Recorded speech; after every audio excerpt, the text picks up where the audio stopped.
రామచంద్ర కార్యక్రమంలో పాల్గొనడానికి సిద్ధంగా తయారుగా రావాలని సభాముఖంగా మనవి చేస్తూ ఉన్నాను.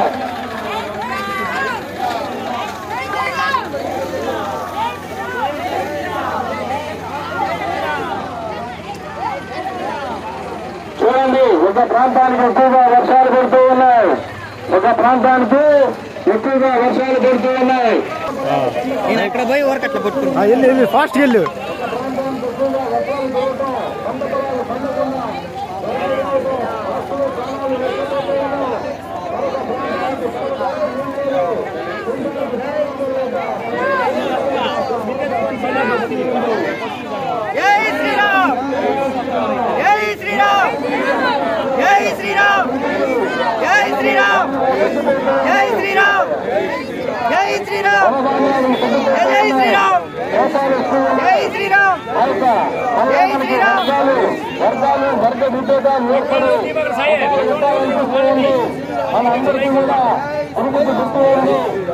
Thank you.